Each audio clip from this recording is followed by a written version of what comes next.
Today on Navigating Retirement, we have David Allard joining us. No Jeff today, David. And today we're going to talk about a project you're working on dealing with transitioning to retirement. Explain that a little bit for us. Yeah, on September 1st, we started a research project. It's actually titled My Tax Project, which is a Government of Canada project that partners up academia and business industry, and really to foster innovation. And the focus or the objective of this research is really to, I've done a lot of research on retirement, so it's to validate the research that's out there in both academic and business setting, and also to take a look at what some different retirement types are, and take a look at how people transition into retirement. So dealing a lot with the non-financial related issues. It's probably going to take place approximately 6-month period. And during that time, we'll have a number of things that take place. First off, first step is to validate all that research. So we've got a PhD student, a psychology student, who will be conducting it and spending all of his time focusing in on this particular area. Now you say non-financial, because the first thing you think about retirement is financial. Do I have enough money, that kind of thing. But now talk about some of the non-financial. Well, that's interesting, because there's a couple of different types of research out there that focuses in on it. So I'll talk about one lady we interviewed. Her name's Nancy Schlossberg, if I can pronounce that properly. But anyway, she was a University of Maryland professor, written 9 books, counseling psychologist. Her specialty was in transitions.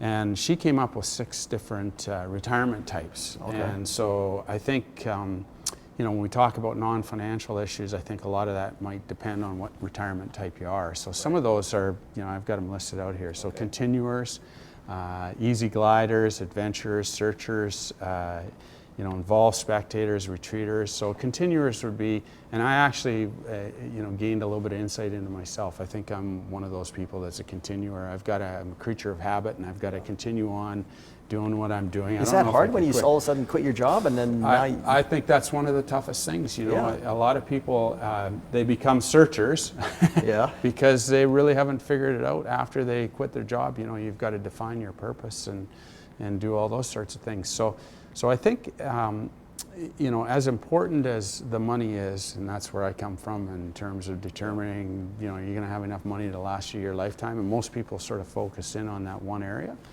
Well, the reality is that it's been proven that as much or more has been contributed as a result to your happiness in retirement as a result of some of these non-financial issues.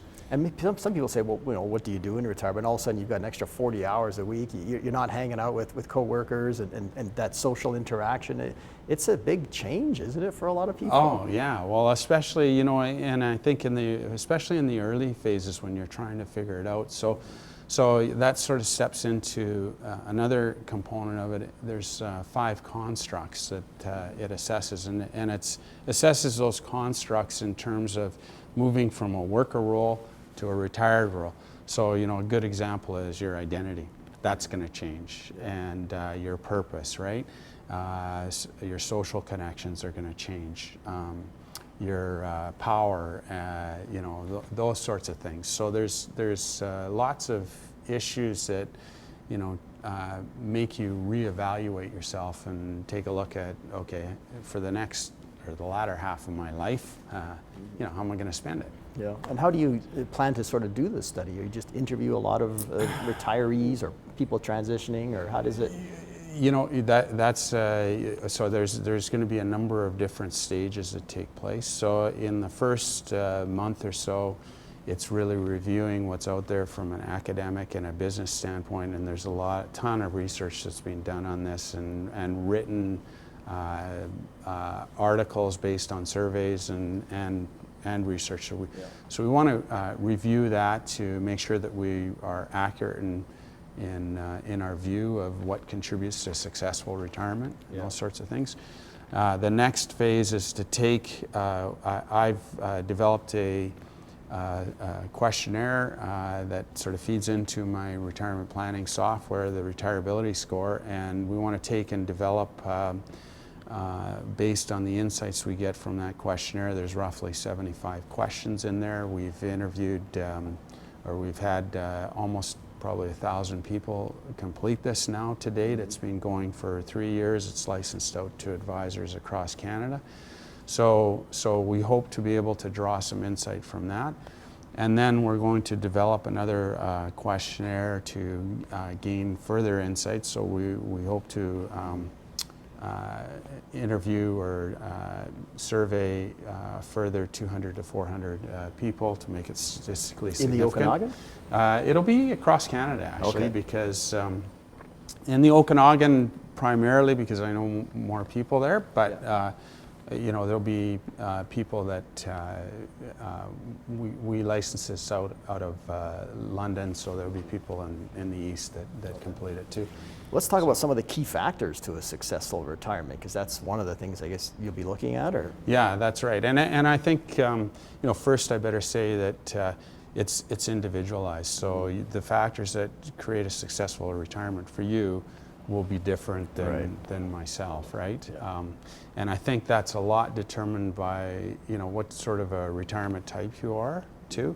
So those for example, six factors that, yeah, that's right. So for example, we had people over for dinner the other night, and they were telling us about the way they spend their retirement. They do these horse adventures where they're going to the Sahara Desert for you know, for a month. Horses or camels? On a horse. Okay. On horse. Horse. Yeah. So, you know, that's how they're going to spend their vacation. So, yeah, you know, and you know, what they said to me was that you just get to places you couldn't possibly get to any other way. Well, that's what I would like to do. So, yeah, well, there you go. So, but other people are a little more maybe Yeah. practical in some respects, or they are grounded to, you know, bicycles. Yeah. So they travel around by bike, and that's how they spend their vacation time. So the point I'm trying to make is that for some people, a successful retirement means really doing active pursuits, right? And it could depend on your health, obviously, too, right? That's right. But generally speaking, you know, it's been shown that if, you know, you've got a good handle on, you know, the 5 constructs in terms of, you know, your identity, your purpose, social connections, you know, good health is obviously another, you know, factor that goes into. It never hurts to have enough money to be able to do these things. That's the big one, right? Yeah, That's what everyone worries about, right? right? Do I have enough money to retire? Because you don't know how long you're going to live, right? Financial, that's right. And we don't have the pensions that we used to have in a lot of cases. Yeah, and you know, if you don't have to worry about, you know, money, it's obviously a huge bonus, and it allows you the comforts and the ability to do a lot of things that, you know, maybe preclusive to people that don't have the money. So. Let's talk about some of the challenges that people face going to retirement. Obviously, health is one. If you've had a job, say, for 40 years, maybe a log, say you're a logger or something, I don't want to pick on those guys, but they're probably pretty banged up by the time they get to retirement, for example. And guys like that in mining and stuff too, right? Yeah, and I think, you know, if you've got a situation where you don't necessarily have enough money heading into retirement and your health forces you out of the picture, that's going to have a huge impact on what you're capable of doing. And if you've got a job that's physically laborious and it pays you a reasonably good amount of money, but you can't do that, and you've got to step back to something that doesn't, I mean, it really would challenge your, you know, your sense. And I think, you know, another big challenge with people is really trying to, you know, figure out what their identity is going to be moving forward, because you always relate to yourself. I mean, Tim, you'd relate to yourself related to Shaw TV and being a great interviewer and all those sorts of things, right? But I see what you mean, though. Yeah, you know, your whole life, everybody asks you, what do you do for a living, right? That's right. And when you head into retirement, I mean, well, what are you going to say? Yeah, what did you do for the last 40 years? That's right. Yeah, I mean, it is an identity for sure, right? Identity. Yeah. Is there any other challenges that people face? You know, I mean, I guess it's having the extra time on your hands. What are you going to do? That's right. And I actually constantly struggle with that personally. Yeah. And so, you know, when I think when I go into retirement, as an example, just to personalize this a little bit, I think I'll be classified more as a continuer, because when I go on a holiday, which some people view retirement as one great big holiday, and I after 3 weeks or so, I'm like, okay, I got to get back to sort of my habit. I'm getting too fat. I'm drinking too much wine and doing other stupid things. Right. You and you seem to appreciate it more because you've been working hard, right? And you know you only have 2 or 3 weeks a year, but now you've got all this time, you know, I guess, and how do you keep busy, I guess, in a lot of cases? Yeah, I know. It's that's a big challenge. Like I think that it's not only just you know, finding a purpose. It's about being able to have enough variety in things to, you know, challenge yourself in a number of different ways. And I think that's probably you know, a big issue with people that are trying to figure it out in that transition. So, you know, what I want to do, you know, the outcome of this is really to, you know, help people with that transition process. Okay. So that's the ultimate goal. That's right. And so it kind of leads into, at the end of the day, we want to take the retirability score, which is the retirement planning tool, and we want to improve on it so that we can actually help people identify what their retirement type is. And also help them to identify, you know, where they're challenged and where the gaps are in terms of their transition. And then identify, and the way we do that is really identify how much reading, talking, planning, thinking have you done on each of these subjects. And then what we can do is we can take and have materials that support that so that it better prepares people for, you know, making those changes.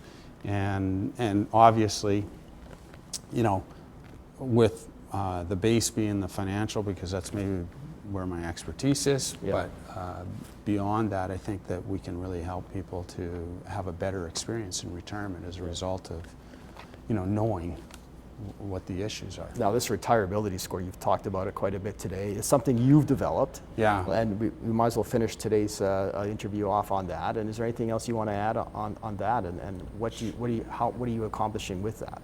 You know, right now, the retirability score and the vision for that is really to, you know, help people have a better experience in retirement. I've got a concept called retirability, and that's where I want to take that and develop that further, and that'll require ongoing research, and with the likes of, you know, UBC and from a business standpoint.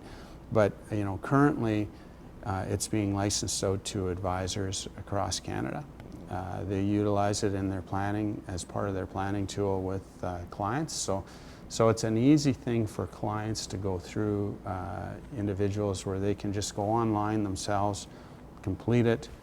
If they don't want to meet with an advisor, that's fine. They can complete it. They get their score. They get a summary of scores in 8 different areas. And what it'll do is it'll give you a planning score and a money score, and then a score in each of these non-financial areas along with one financial area. And anyone can do this, right? It's online. That's correct, yeah. What is that, the website? It's www.yourlifeyourplan.ca. And the retirability score survey's on there. Is on there, yeah. All right. Well, good luck with your research. All the best, and we'll come back later on and tell us what you found. Well, yeah, that'll be good. Okay, thanks.